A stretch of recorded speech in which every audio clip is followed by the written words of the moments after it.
Eu vou ouvir lá, só falar alguma coisa. Claro. Pega mais água.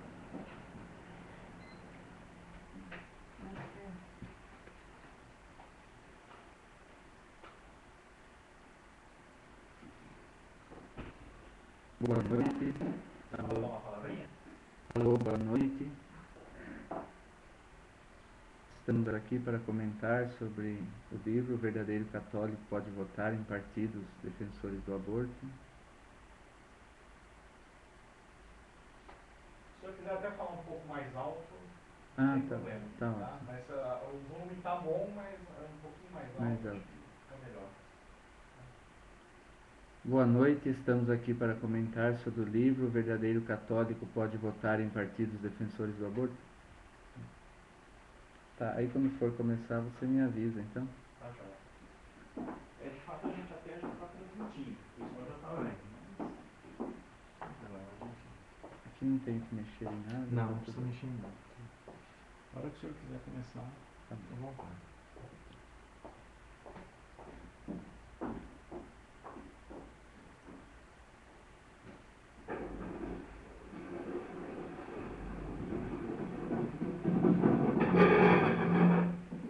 Eu vou ficar sentado sempre no micro, ouvindo e acompanhando se está tudo ok.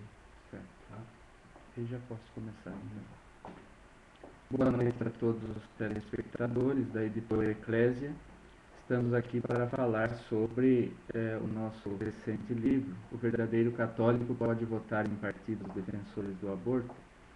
Aí alguns poderiam perguntar por que de um livro nessas circunstâncias próximas das eleições.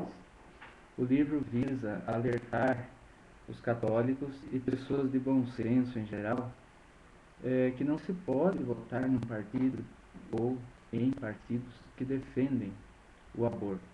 Isso nós deixamos muito claro logo na introdução da obra, porque acaba acontecendo que algumas pessoas dizem: bom, eu não tenho conhecimento sobre esse assunto, eu não sei como tomar alguma obra para ler ou algo que possa me ajudar a entender melhor sobre esse assunto. Então, o nosso livro visa mostrar que todo partido de raiz comunista ou socialista, declarado ou não, defende também o aborto, que é o assassinato de um ser humano inocente e indefeso no ventre de sua mãe. É o tipo da morte mais cruel e covarde que pode existir, porque aquele ser humano no ventre da mãe não tem nenhum meio para se defender. Quem assiste ao filme O Grito Silencioso pode perceber a tristeza que é quando os aparelhos dos abortistas e dos aborteiros, no caso, entram e tentam trucidar aquela criança. Ela foge, os batimentos cardíacos aumentam. É o tipo do assassinato de modo cruel, covarde e absurdo que pode existir. Papa João Paulo II, beato, diz que o aborto é um crime abominável, a vergonha da humanidade. A humanidade que trucida seus filhos dessa maneira acaba perdendo quase que esse caráter humano, essa característica que é tão própria das pessoas. Né? Como Aristóteles já definiu, o homem é um animal racional, ou seja, essa razão é que faz do ser humano superior aos demais seres criados. Agora, se esse ser humano racional se põe a matar o seu semelhante, o seu próximo, é algo que realmente apavora, realmente assusta e mostra muito mais uma decadência da civilização do que uma grande mudança para melhor, como muitas vezes pode parecer. Então, com isso, o nosso livro visa ajudar os católicos, mas não só, todas as pessoas de bom senso, os cristãos de uma maneira geral, que têm contato com ele. E aí alguns poderiam nos perguntar, mas contra quem se dirige o livro? E eu corrigiria a resposta dizendo: contra o que se dirige o livro? O livro se dirige contra o aborto, contra a matança de seres humanos indefesos e inocentes no ventre materno. E, sobretudo, o livro quer ser a favor da vida, a favor dessa vida humana, inocente e indefesa, que está formada ali e só resta então desenvolver. Ela já está formada no momento da concepção. Só resta a essa vida desenvolver-se. O livro coloca uma questão muito séria, que é a consciência moral de cada pessoa. Nós temos uma consciência moral, e essa consciência moral, independentemente de tudo o que a sociedade possa dizer ou falar, bom, isso já não é mais errado, isso já não é mais pecado, a nossa consciência mostra que há coisas que são e continuarão sendo para todo sempre erradas, pecaminosas. Uma dessas coisas é o aborto. E nesse momento, algumas pessoas gostariam de ter uma definição mais clara do que é essa consciência moral. Então, eu tomaria o livro, na página 44, para dizer o que é essa consciência moral. De acordo com um grande teólogo brasileiro, Dom Estevão Bittencourt, monge beneditino do Mosteiro do Rio, fomos grandes amigos, ele foi um grande mestre, um orientador. No meu período de formação, tive a graça de ser seu aluno nos cursos da Escola Mater Ecclesiae. Então ele vai dizer no seu curso de moral, na página 27, que eu cito no livro, que a consciência moral é a faculdade pela qual conhecemos o modo como se relacionam os nossos sentimentos e atos com a vontade de Deus. Isso é consciência moral. Ela me cobra ou ela me pergunta como é que está sendo a minha relação com Deus. Como é que está sendo a minha relação de cristão, de católico com Deus? Eu estou trabalhando em favor da vida ou eu estou trabalhando contra a vida? O que é que eu estou fazendo para que a vida seja promovida? O que é que eu estou fazendo ou deixando de fazer para que esta vida não seja promovida? Para que esta vida seja aviltada, seja deixada de lado? Isso é o que Dom Estevão Bittencourt nos coloca como questão da teologia moral, definindo consciência. Porque nós temos a nossa consciência psicológica, que diz onde estamos, quem somos, mas temos também essa consciência moral, que nos mostra como está a nossa relação com Deus. São perguntas que nós fazemos ao longo fazemos ou deveríamos ao menos fazer ao longo da nossa caminhada neste mundo, quando nós vivemos no tempo. Os segundos, os minutos, os dias formam o tempo, e o tempo é um dom precioso que Deus nos dá, porque é dentro desse tempo que nós nos santificamos. E quando nós buscamos perguntar, de acordo com a nossa consciência moral, como é que está sendo o nosso relacionamento com Deus, nós procuramos fazer o caminho mais acertado possível. Isso colocado, eu volto a insistir no que dizia logo no início, a razão de ser deste livro. Ele pretende alertar o povo para que não defenda a morte, mas para que defenda a vida. Foi dito numa das campanhas da fraternidade últimas: escolhe, pois, a vida. Então, o cristão é chamado a escolher a vida e não a morte. A vida que vem de Deus.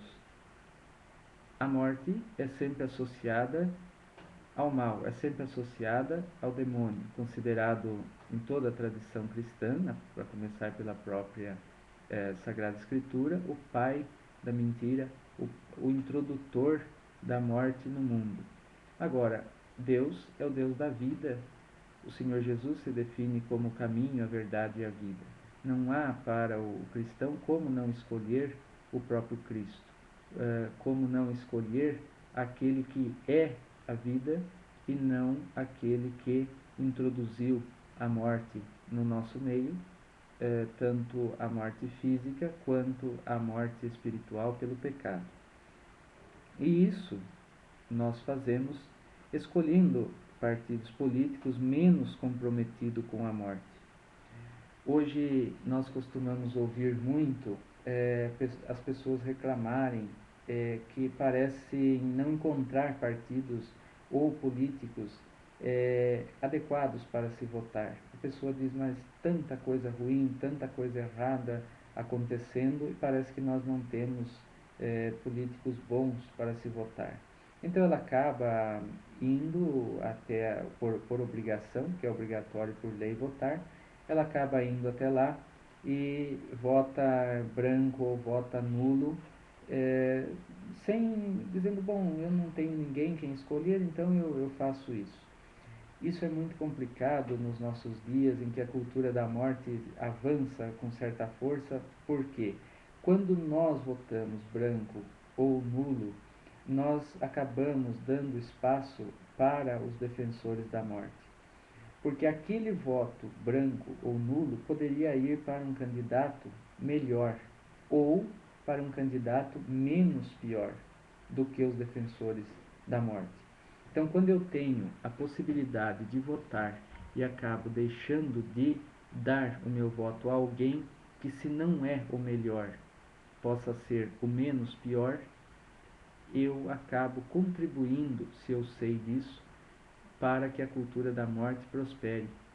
Então, a nossa ideia com o livro é de pedir às pessoas que escolham um candidato. Não votem branco, não votem nulo, porque isso favorece a cultura da morte. Acaba dando margem para que as pessoas partidárias da cultura da morte votem no seu candidato, enquanto nós não votamos no nosso candidato, no candidato que defende a vida. Aí algum telespectador pode dizer, mas eu não tenho candidato que eu saiba que defenda a vida.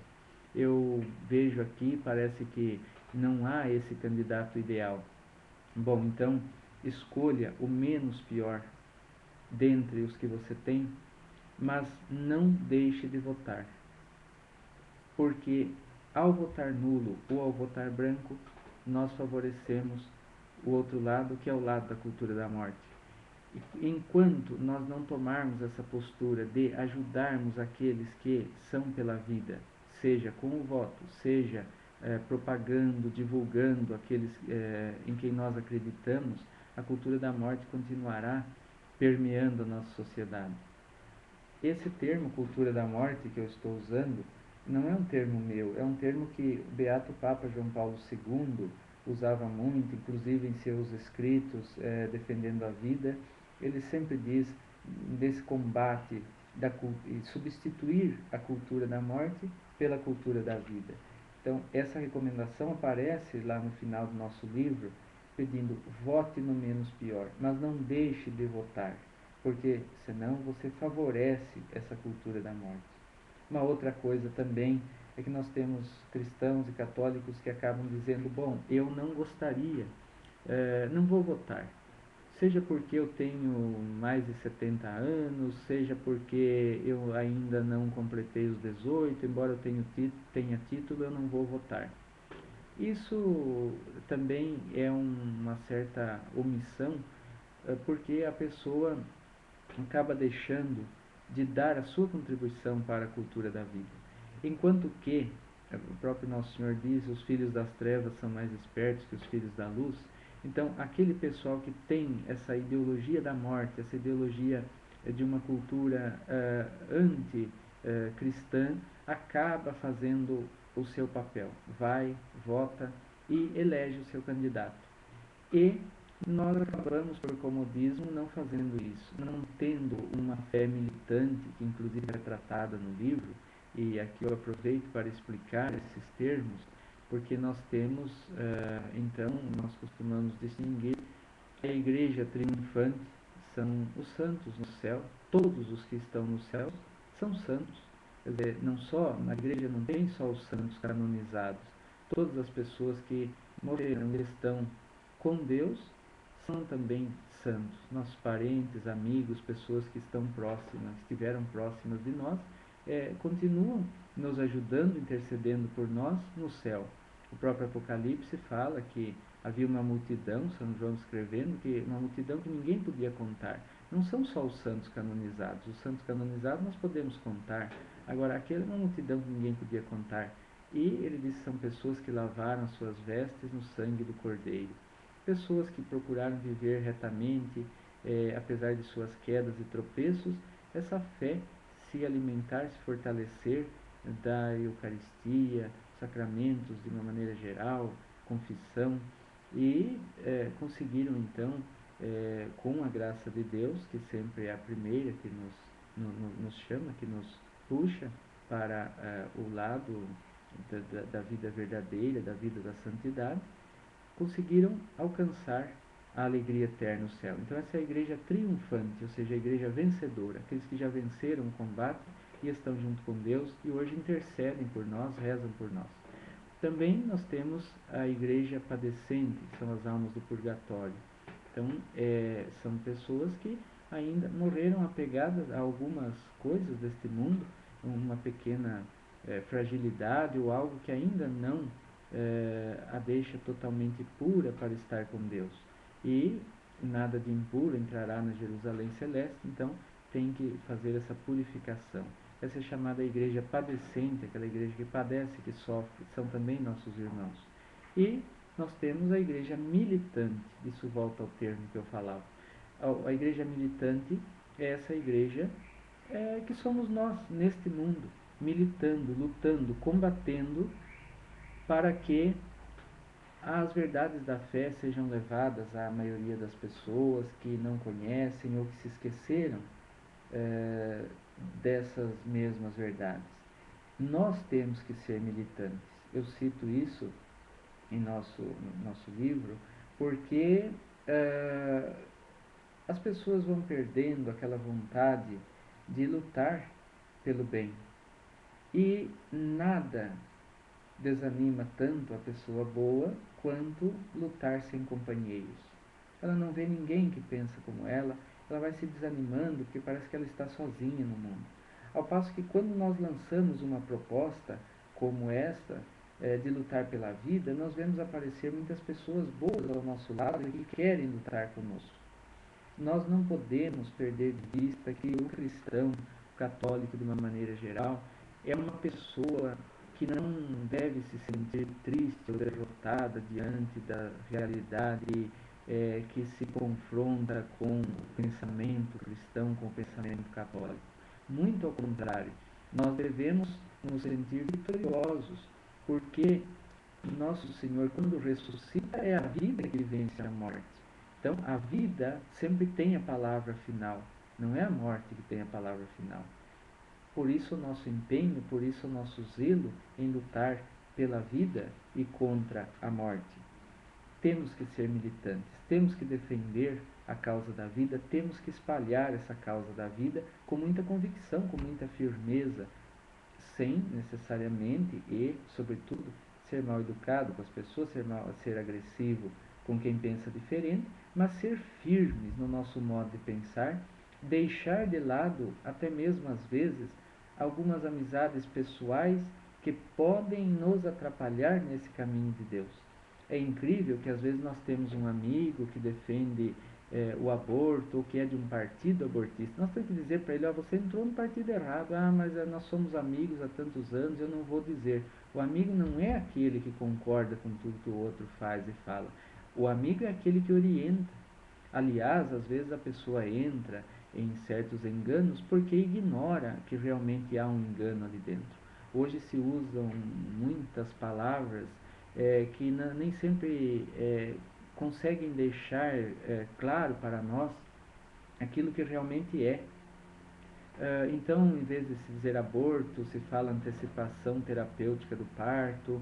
Em vez de se dizer aborto, usa-se um termo, interrupção voluntária da gravidez, coisas que as pessoas nem sempre percebem o erro que aquelas palavras contêm. Isso é chamado de engenharia de linguagem, engenharia verbal. Quer dizer, a pessoa fala uma coisa e, na verdade, quer dizer totalmente outra. Então, a pessoa assina sem saber um documento, uma coisa, sem tomar cuidado com esses termos.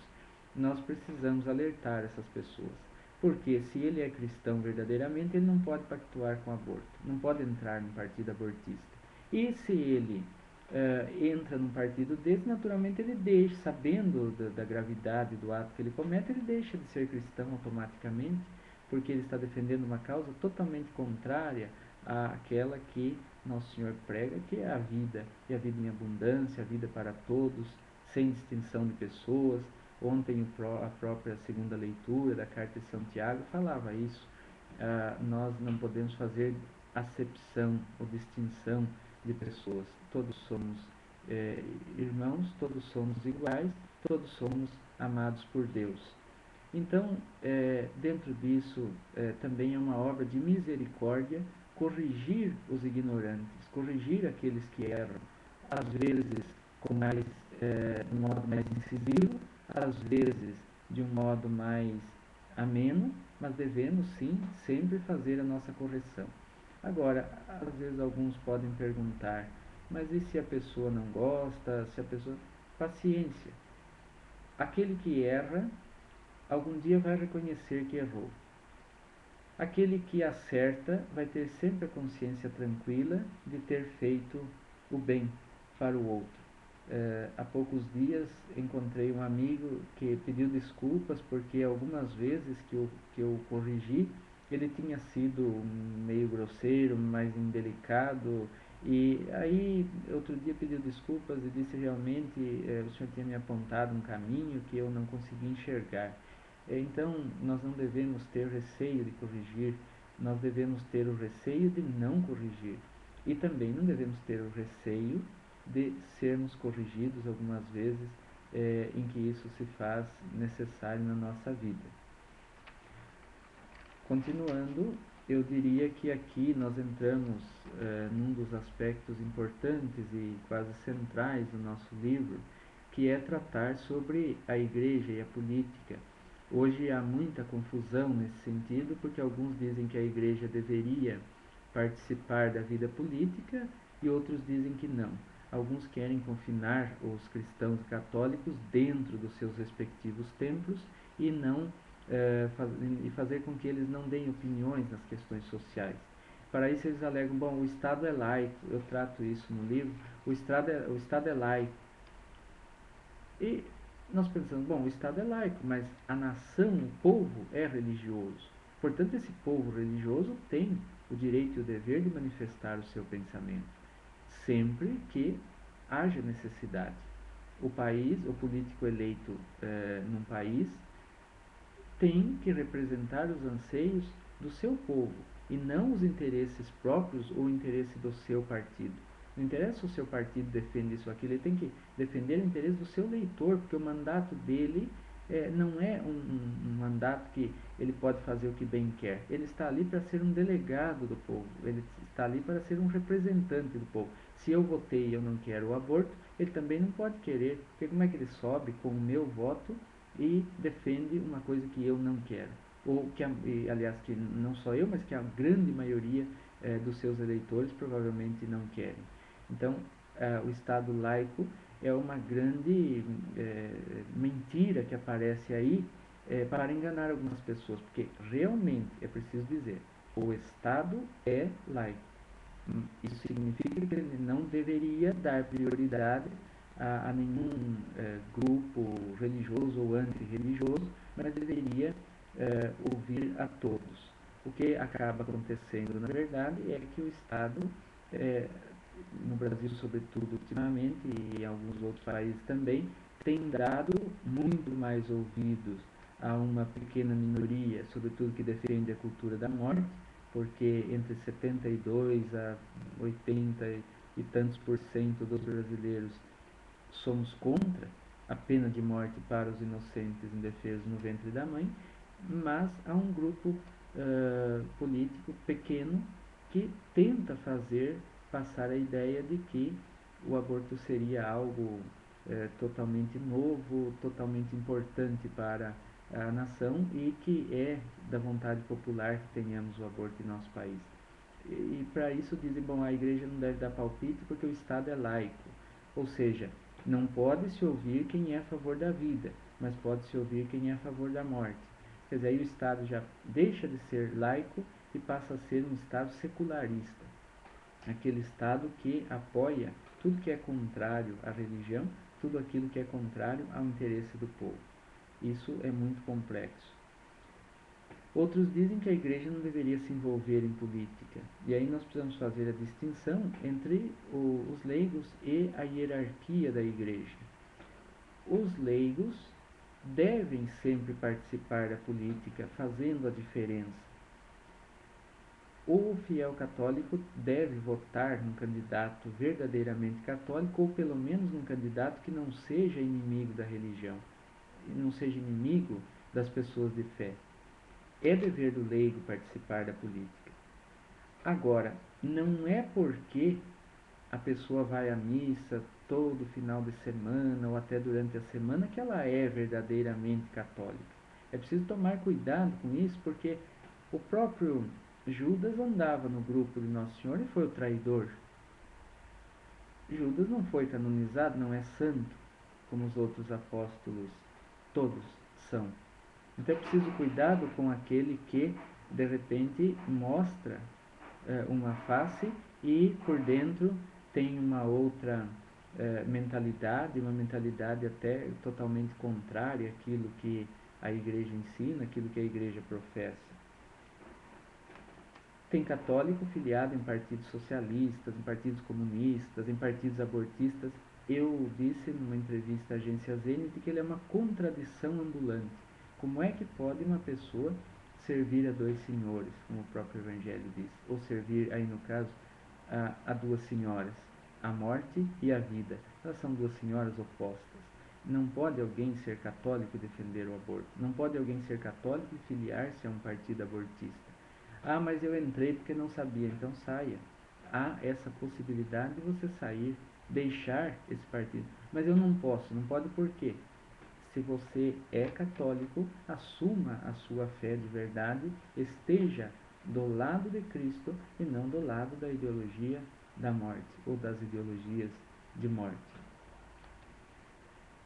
Depois, nós temos essa visão dos leigos. Os leigos devem participar da vida política de uma nação.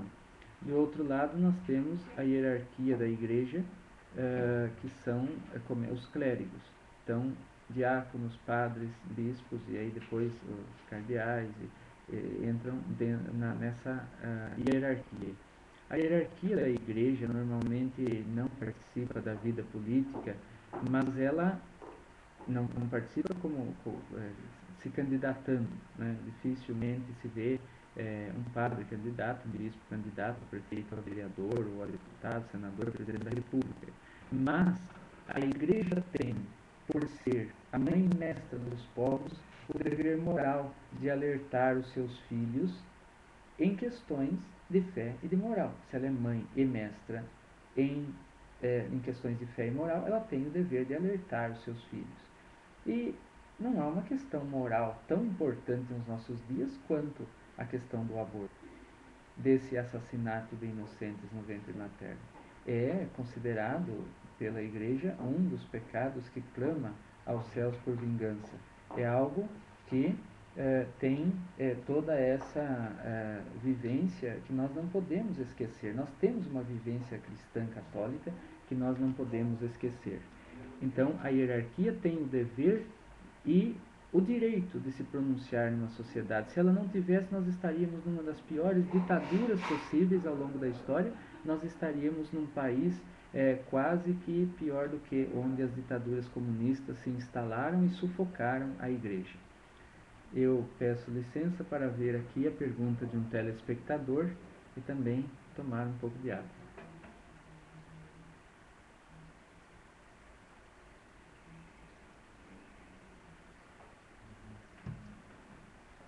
Então, o nosso amigo Naliel Mendes diz que é batista e que admira o trabalho dos católicos na defesa da vida, diz que os seus melhores amigos são católicos, parabeniza pelo trabalho. Então, ele conta que na cidade dele, Hortolândia, há 2 candidatos com hipóteses para ganhar, um do PT e outro do PR. Já vi que o candidato do PR é pró-vida, é adventista. E depois da palestra do senhor, não tenho dúvidas que votarei nele. Contudo, o PR, nas eleições presidenciais, estava numa coligação que tinha o Partido Comunista, o que me parece um contrassenso. Não darei o meu voto ao PT, mas darei o meu voto a um partido que de alguma forma já ligou-se ao comunismo. Como é que o senhor analisa essa situação? Me pergunto. Porque no Brasil ainda não temos um partido com as bandeiras pró-vida que não se coligam com a extrema esquerda. Antes da palestra do senhor, estava decidido em anular meu voto, agora não. Muito obrigado, prezado irmão, na fé em nosso Senhor Jesus Cristo. Realmente a sua pergunta tem tudo a ver com o nosso tema e a questão, a atitude que você tomou é totalmente correta. Quer dizer, você não vota num partido em cujo programa tem a defesa do aborto, como é o caso do Partido dos Trabalhadores, do PT. E você votará no PR, que é um partido que, segundo você diz, defende a vida. Realmente nós não temos conhecimento de que no programa do PR há essa defesa do aborto. Então, é um partido que, se não diz defender a vida explicitamente, também não defende a morte dos seres humanos inocentes e indefesos. Há um problema, porém, que você coloca, que é a questão de ter se coligado com partidos comunistas em tempos passados. Às vezes acontecem essas situações, mas aí nós entramos o que em teologia moral chamamos de mal menor. Ou seja, esse partido num passado se coligou com os comunistas, pelo que eu entendi aqui da sua questão, da sua colocação, mas hoje já não está mais coligado. Então pode acontecer que houve ali um deslize, alguma coisa, ou alguma circunstância momentânea. Hoje, porém, ele saiu sozinho, né? Ou coligado com outros partidos que não os comunistas, então o seu voto é direcionado a eles. Isso realmente é a atitude correta, a atitude certeira que você está tendo, porque você deixa de lado um partido em cujo programa há defesa do aborto. Pode ser que em outros partidos, isso é tratado no livro, pode ser que em alguns outros partidos haja alguns políticos que defendam o aborto, mas ele defende individualmente. Agora, alguns outros partidos, como é o caso do PT, dos partidos comunistas, normalmente, de uma maneira geral, há essa defesa do aborto de maneira explícita no programa de governo. Então, havendo a defesa explícita, eu não posso, de jeito algum, como cristão, votar nesse partido. Mas eu posso votar naquele que eu tenho como menos pior, ou naquele que, se não tem, o melhor. Então, parece que é o seu caso. Você não vê como o melhor partido, porque se coligou com os comunistas, mas no momento é o menos pior que você tem. Então, vá à frente, divulgue essa ideia entre as pessoas e quem sabe você consiga também adquirir e ler o nosso livro e ter uma visão até um pouco mais aprofundada sobre essa questão. Eu espero que tenha conseguido responder a sua pergunta e um grande abraço em Cristo. Bom, estamos aqui cheios de perguntas. Mais uma. Eduardo Marcos Filho. Ele diz: aqui na minha cidade tem vários candidatos a vereador católicos filiados ao PV, partido nitidamente abortista. Na situação em que vivemos, o senhor acha ilícito votar neles? Sim, é ilícito votar, ao menos que você tenha um partido ainda pior. Por exemplo, se você tiver o PT e o PV, você votaria no PV. Por quê? porque o PT, além de abortista, é socialista. E o PV não é socialista, embora defenda o aborto, que é, no fundo, uma ideia também oriunda do socialismo. Eu pretendo falar isso daqui a pouco. Então, não se deve dar o seu voto e também alertar as pessoas para que não deem o voto a um partido que defende o aborto. Então, a não ser que você tenha um partido pior do que aquele que é abortista, mas não é socialista. Então, o PV não é socialista, mas defende o aborto, como você bem colocou. E, por outro lado, o PT seria um partido socialista e abortista, defensor do aborto. Então, nesse caso, entre PT e PV, se não houver uma terceira opção, nós escolheríamos o PV. Mas, havendo outras opções, você procure um candidato que seja de outro partido este que não esteja comprometido com a causa abortista. Meu caro Eduardo, um grande abraço, muito obrigado pela sua pergunta. Espero também que você procure na internet a entrevista que dei para a agência Zenit de Roma, e que também possa ler o livro e se preparar bem para essas eleições. E aproveitando aqui a sua questão, eu gostaria de dizer que alguns até poderiam perguntar, mas por que tanta preocupação com a eleição municipal? Porque a base de toda a política começa ali no município. Esse que é vereador hoje, esse que fica suplente, esse que é o prefeito, pode ser amanhã deputado estadual, deputado federal, senador, governador, até presidente da república. Então, se nós vamos dando espaço para a cultura da morte, ele pode progredir às custas dos maus católicos que votam e dos maus cristãos que votam sem saber bem em quem estão votando. Aí é que deve haver o cuidado. Então, voltando ao que eu dizia antes, a hierarquia da igreja e também todas as religiões devem se pronunciar sempre que entre em jogo questões de fé e moral. Ora, é uma grande questão moral essa questão do aborto nos nossos dias. Por que ela é grave? Porque o quinto mandamento da lei de Deus é muito claro: não matar. Êxodo 20:13. Não matar. Ninguém, a ninguém. Nós não somos ninguém para escolher quem deve viver e quem deve morrer. A vida é um dom de Deus para todos. A igreja não aceita o aborto em hipótese alguma. Mas a criança vai nascer, é anencéfalo. Não pode matar, quer dizer, nós não temos esse direito. Mas aquela outra, a pessoa é pobre e não tem condições de criar mais um e não sei o quê. Bom, então nesse caso até alguns argumentam, mataria o filho mais velho, que é o que come mais. Seria um infanticídio, já é um absurdo, quer dizer, algo que as próprias civilizações bárbaras foram abolindo e nós queremos talvez restituir a nossa sociedade paganizada, anticristã. O bispo da Diocese de Amparo, Dom Pedro Carlos Cipollini, que é um grande teólogo, outro dia dizia, numa das missas, e se me lembro bem, foi na festa de São João Evangelista. Ele comentava que nós vivemos numa sociedade pós-cristã, porque essa sociedade relegou os grandes valores da civilização cristã para cair quase num ateísmo prático, em formas de ateísmo que solapam esses grandes valores da nossa fé. Então nós não podemos compactuar com isso. Enquanto cristãos, nós temos que nos opor verdadeiramente, assim como o nosso irmão, que é da Igreja Batista, e o outro também que agora escreveu, católico, enfim, nós temos que fazer uma frente comum contra a cultura da morte. Bom, não matar, quinto mandamento.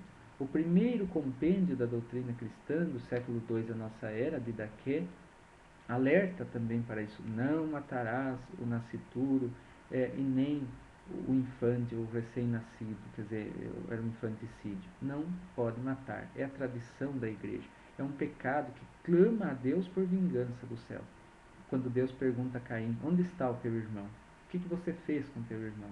O que nós fizemos com esse ser humano, nosso irmão inocente e indefeso no ventre da mãe? O que é que nós fizemos com ele, dando o nosso voto para partidos defensores do aborto? Veja a nossa responsabilidade nas eleições municipais, porque, como eu dizia, essa pessoa que está disputando hoje no município pode amanhã disputar em nível estadual ou federal. Agora, quando nós dizemos isso, nós lembramos uma coisa que é tratada no livro, que o Papa Pio XII dizia, na década de 50, que o grande pecado da nossa época é que o povo em geral perdeu a noção do pecado. As pessoas acham que tanto faz como fez, vamos deixar como está para ver como fica, e não fazemos mais nada, achamos que tudo é lícito, eu não posso contrariar esse aqui porque é meu amigo, eu não posso contrariar aquele outro também porque eu tenho algum contato, eu não quero falar porque eu vou me expor, porque de repente vão me ridicularizar, vão me agredir, vão me matar. Ora, mas que tipo de fé é que nós temos? Os apóstolos assumiram os perigos de anunciar Jesus Cristo. Nós devemos assumir esse perigo também, esse risco. Afinal, o que é que nós fizemos no nosso batismo? Nós somos filhos de Deus. Nós devemos defender esse reino de Deus. Nós devemos anunciar, devemos denunciar aquilo que está errado. E se todos os cristãos reagirem verdadeiramente nas urnas contra essa cultura da morte, ela não terá vez. E o político abortista terá que tomar uma das três seguintes atitudes. Ou ele sai do partido e procura um partido melhor, ou ele, dentro do partido, muda essa ideologia, ou ele nunca terá o voto dos cristãos. Porque nós não podemos votar em gente que defende algo contrário ao nosso pensamento. O outro que é do partido dele, que vote nele se ele tiver quórum suficiente para elegê-lo, é uma outra situação, mas não pode ser eleito com o voto do cristão. Essa é a grande colocação. Então nós temos que lembrar que é pecado, contraria a lei de Deus. O pecado não faz Deus sofrer, mas o pecado causa sofrimento em nós mesmos, causa a perda da vida divina que nos foi dada no batismo. O aborto é uma trama diabólica que se combate com orações, com denúncias, com divulgação das ideias pela vida, com doações às entidades que trabalham pela vida, fazendo com que muitas pessoas entendam toda essa trama que há no mundo para combater a vida e semear a morte. Algo péssimo, algo triste, mas isso é que acaba acontecendo. Então, essas tramas todas nós devemos combater. E nós temos uma luta quase de Davi com Golias, porque nós não temos meios. Os meios que as pessoas acabam recebendo em certas circunstâncias para defender a morte são muito maiores do que o que nós temos para defender a vida. Isso não nos deve desanimar, porque Deus parece dizer para nós, olha, a vitória é minha. Você pode confiar com esses 10 centavos que você tem, você vai conseguir fazer grandes coisas. Enquanto outras, às vezes, com milhões fracassam, porque é uma defesa de morte. E a defesa da morte é algo diabólico, não é de Deus. Então, ele pode aparentemente vencer, assim como a morte aparentemente venceu Cristo na cruz, mas a ressurreição é a vida que derrota a morte. De modo que a vitória da vida, a palavra da vida é a palavra final, é a palavra que derrota a morte. E a morte não tem a sua palavra final. Portanto, não confie nos partidos abortistas e nem em candidato que está em partido abortista. Diga para ele, por que você entrou nesse partido? Ah, eu não sabia. Bom, então agora você está sabendo. Saia daí. Ah, não, mas eu não sei o que. Bom, então não tem meu voto. Não tem conversa. Quer dizer, ou sai, ou fica e não tem meu voto. Essa é a grande questão. Uma outra pergunta que nos chega é do Otávio. Ele diz, o que o senhor acha dos católicos que dão pouco valor à doutrina católica quando estão votando? Meu caro Otávio, isso é péssimo, porque o cristão não pode ser dividido em dois. O católico, o cristão não pode ser dividido em dois. Ou seja, na igreja ele é católico, na escola ele não é católico, na hora de votar ele não é católico, ele esquece daquilo que a igreja ensina. Então isso é péssimo. Esse tipo de católico é aquele que favorece a cultura da morte. É aquele que peca por omissão, porque ele acaba não se interessando, não se importando com as coisas da igreja, com as coisas de Deus, de modo que ele prejudica a própria sociedade com a qual ele poderia colaborar, afirmando, reafirmando ao longo do tempo a sua fé. colocando a sua fé em prática. Porque ser fiel na igreja, onde todas as pessoas pensam como eu, é fácil. O difícil é ser fiel lá fora, onde as pessoas pensam ao contrário de mim, ou que colocam pensamentos que se chocam com aquilo que eu também, com aquilo que eu penso, com aquilo que eu professo.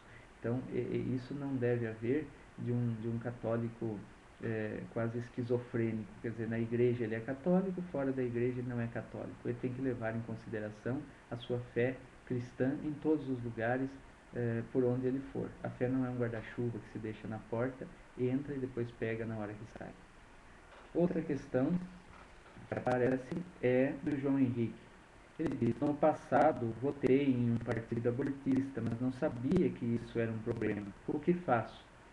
Meu caro João, se você não sabia, você não cometeu pecado nenhum, porque você não sabia. Como um motorista que entra numa rua na contramão, se não tinha placa nenhuma, ele só vai saber que está na contramão quando alguém der um berro com ele, ou quando ele encontrar alguém ali, espero que não seja o carro da polícia, senão ele pode ser multado, mas ele não sabia, então ele não comete um pecado.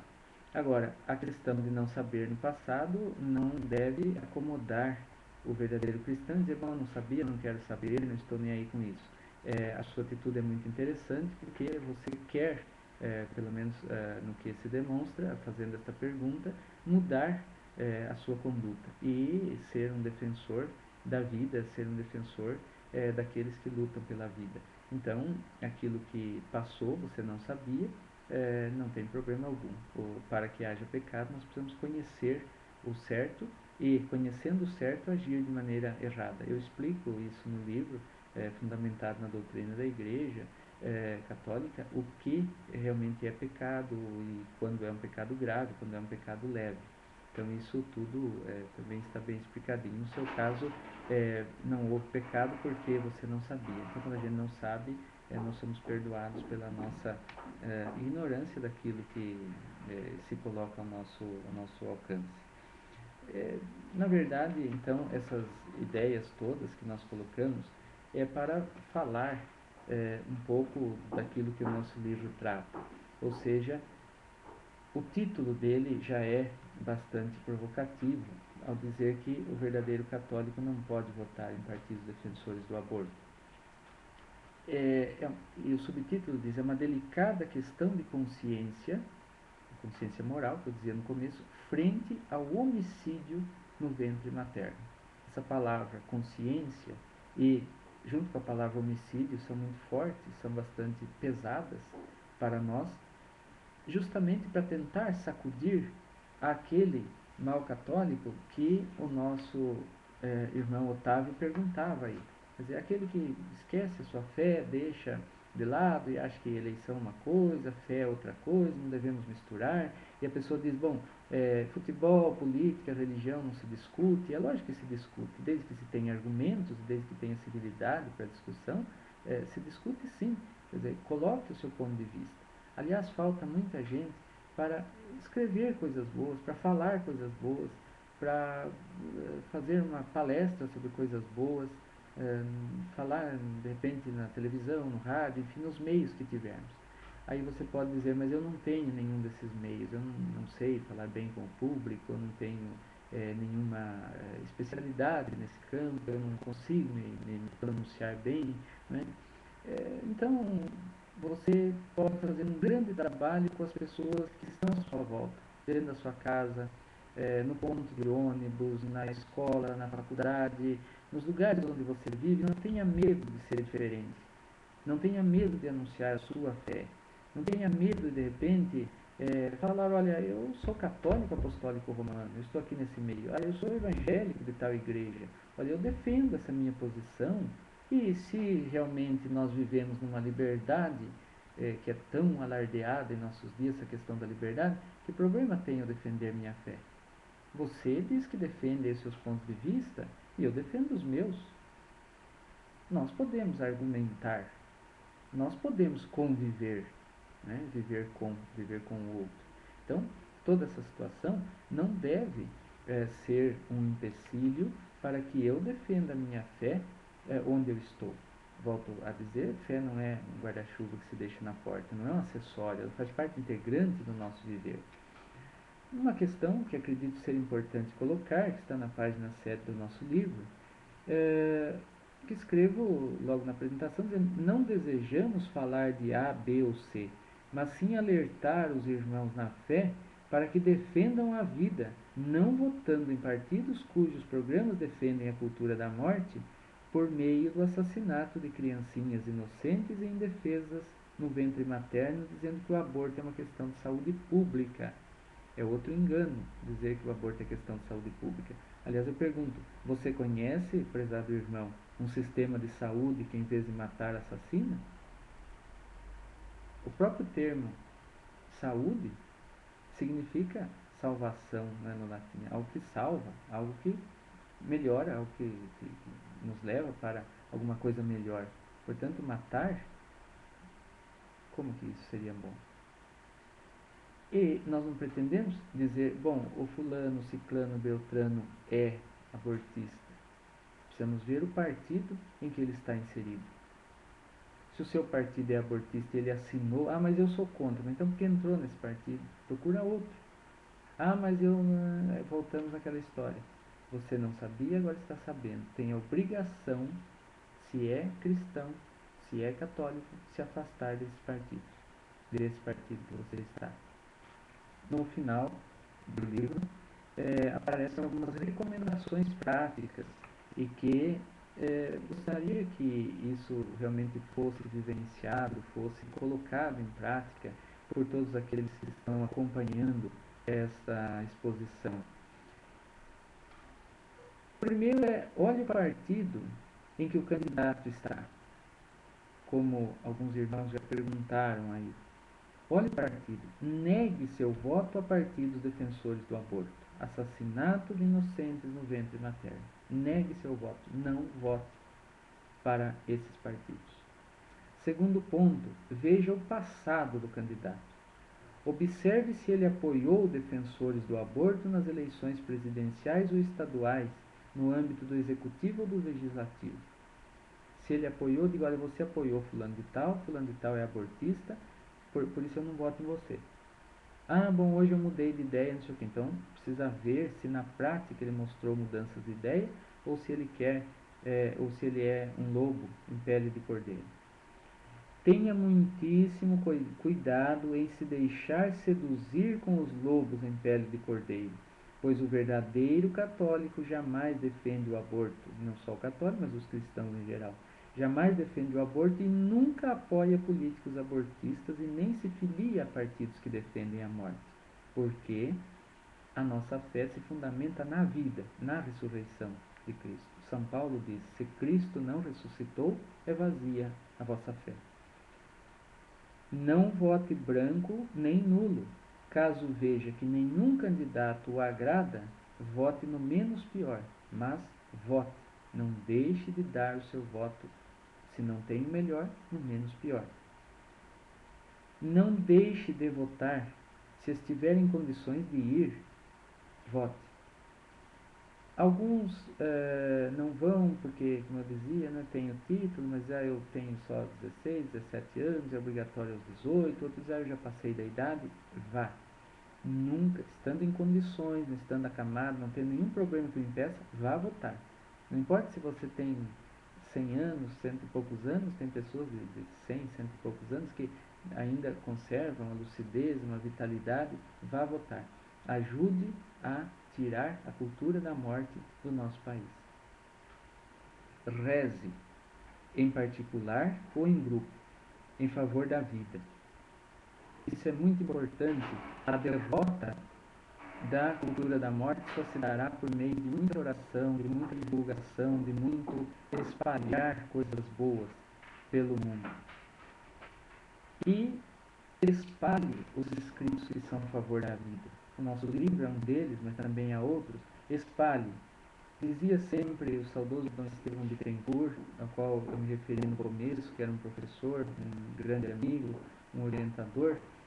Ele dizia que não há maior graça do que poder colaborar com Cristo na salvação dos irmãos. E uma das formas de colaborar é divulgar aquilo que está em favor, aquilo que aparece em favor da vida sempre. Então, essas ideias básicas não podem ser esquecidas por ninguém de nós. Volto a algumas questões aqui. Acredito que também nós já estamos quase chegando ao final da nossa colocação, mas ainda aparecem algumas perguntas que eu pretendo atender, porque é uma grande alegria, uma bênção de Deus, essa oportunidade que a editora Eclésia oferece para nós nesta noite, de poder dialogar com vocês. Então, Maurício Otávio pergunta: como lidar com o aborto em caso de estupro ou em caso de risco grave para a mãe? Confesso que não tenho uma opinião formada a respeito. Prezado Maurício, a questão é bastante complexa realmente, porque essa questão, sobretudo do estupro, é bastante chocante na nossa sociedade. No entanto, o que os defensores do aborto silenciam ou não falam é que o aborto causa um sofrimento muito grande para a mãe, porque mãe e filho são duas palavras que estão bastante ligadas. Uma não existe sem a outra, são totalmente interdependentes, uma depende da outra. Então o que é que acontece? A mãe, a mulher foi estuprada e não tem culpa do que aconteceu, porque um maníaco, um louco, um doente mental fez isso com ela. Agora, ela está grávida e aquela criança que está no seu ventre não tem culpa nenhuma do que aconteceu. Então não é, nesse caso seria o estuprador que mereceria a pena de morte e não a criança. Por que é que, por causa de um crime, se cometeria outro crime?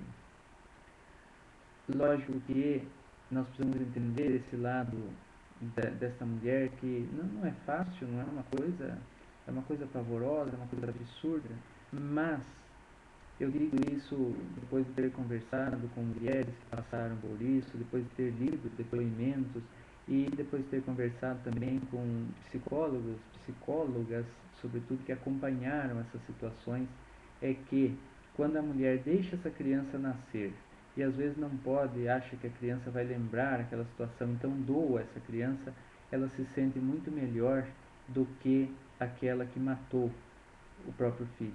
Porque do estupro ela não teve culpa, mas de ter matado o próprio filho teve culpa. Então, há um sofrimento muito grande que os abortistas silenciam, que são os chamados traumas pós-aborto.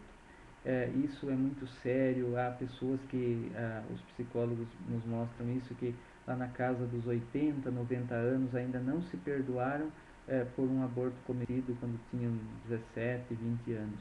Isso é muito triste. Então, o estupro é um caso lamentável, mas a recomendação, como eu dizia, é de que não haja aborto. Em nenhum caso pode haver o aborto. E se não há pena de morte para o estuprador na legislação brasileira, por que é que haveria pena de morte para essa criança indefesa, inocente, no ventre de sua mãe?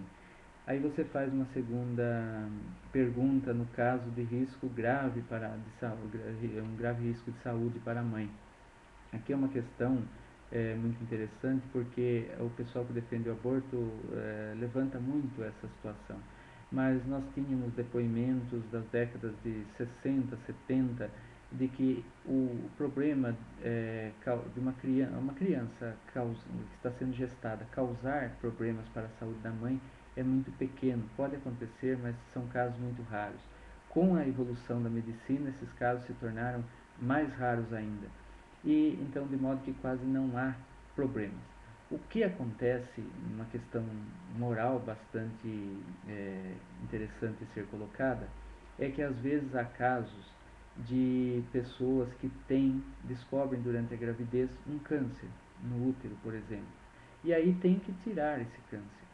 Então, acaba tendo que extrair o útero canceroso, e quando extrai, a criança, por consequência, acaba morrendo. O médico, ninguém ali quis o aborto. Aquela morte, aquilo não é propriamente um aborto, porque não houve uma intenção direta de matar essa criança.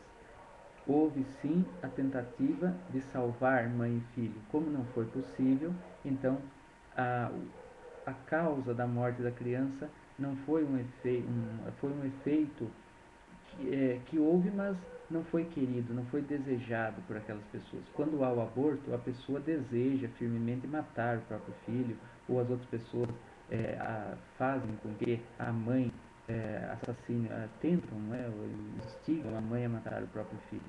Quando há um caso grave, que a mãe precisa, às vezes, tomar um remédio muito forte, então ela pode tomar esse remédio, ela pode também se submeter a essa cirurgia, desde que realmente comprovado pelos médicos, porque ela não está querendo matar o seu filho, mas ela está tratando de uma doença que ela trataria se não estivesse grávida também. Então a morte, nesse caso, da criança é tolerada, mas não é desejada. É uma questão bastante complexa, mas eu espero que você tenha entendido essa colocação. Quer dizer, há pouco risco de saúde para a mãe. Quando há um problema sério, a mãe pode, de sã consciência, tranquila consciência, tratar da sua saúde, mesmo que esse tratamento seja muito rigoroso, às vezes por quimioterapia, e que possa levar à morte dessa criança.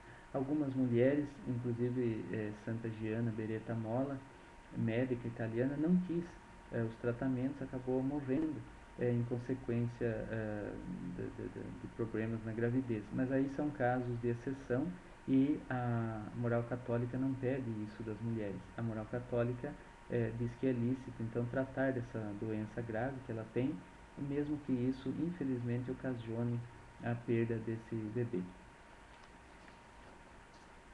Uma outra questão que nos chega também diz: o aborto é uma questão fechada para o PSDB? Ou seja, os seus membros todos devem lutar pela legalização do aborto? Ou é possível que um candidato do PSDB consiga ser de fato pró-vida? Isso quem pergunta é o Marcos.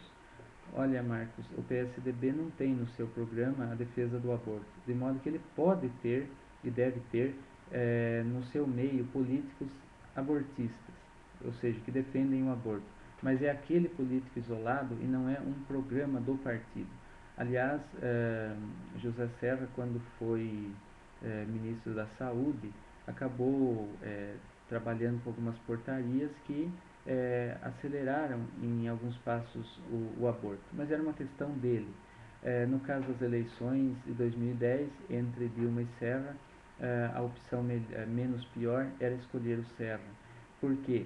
Embora ele tenha pressionado pelo grupo que o assessorava, ou por algumas pessoas de fora, ou por algumas circunstâncias defendido o aborto, ele fez em seu nome pessoal e não fez em nome do partido. Então, ao contrário de outros partidos que já foram mencionados, inclusive pelos próprios telespectadores, internautas, que defendem o aborto em seu programa de governo, o PSDB não defende o aborto em seu programa de governo.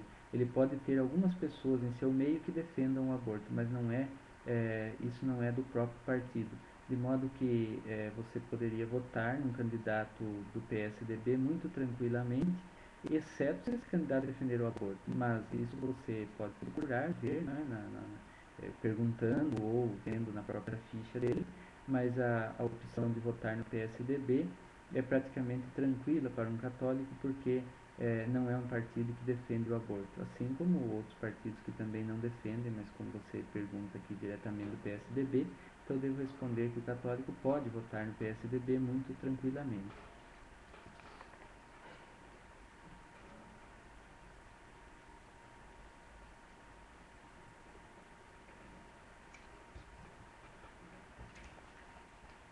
Gostaria, por fim, de, então, encerrar essa minha colocação, que já também bastante demorada. Espero que vocês tenham aproveitado aí acompanhando e se gostaram, aproveitem para divulgar nosso trabalho, aproveitem para divulgar o trabalho da editora Eclésia.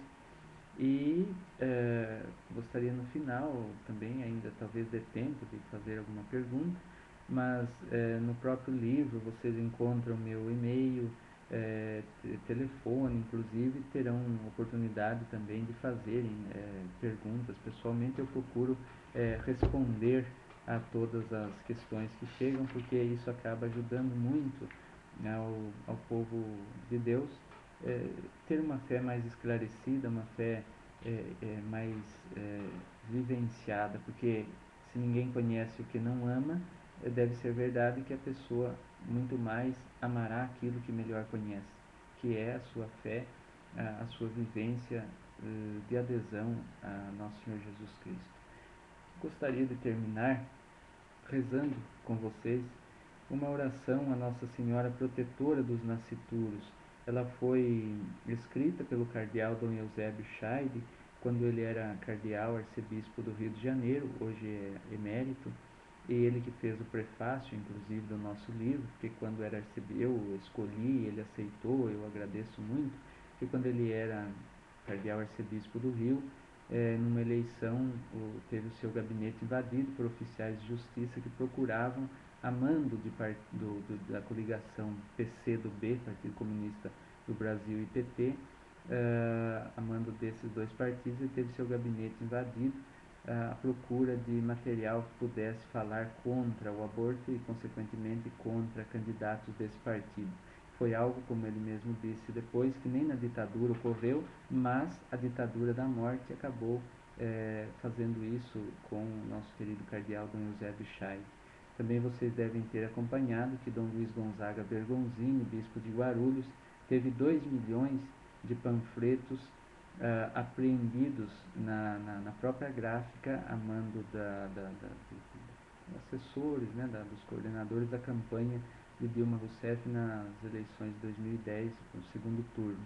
Então, isso tudo mostra que a cultura da morte às vezes não tem argumentos, às vezes não, quase nunca tem argumentos para responder, então usa a força, quer dizer, tenta intimidar usando a força, e uma dessas forças é fazer com que hajam ameaças e algo desse tipo a quem defende a vida. Quem defende a vida não está imune a ser ameaçado, a ser mesmo agredido verbal ou fisicamente. Mas nós não devemos ter medo, devemos confiar em Deus e caminhar, porque o que não podemos deixar é que aquele ser humano inocente e indefeso seja ameaçado e morto no ventre de sua própria mãe, com a cultura da morte espalhada em nosso país.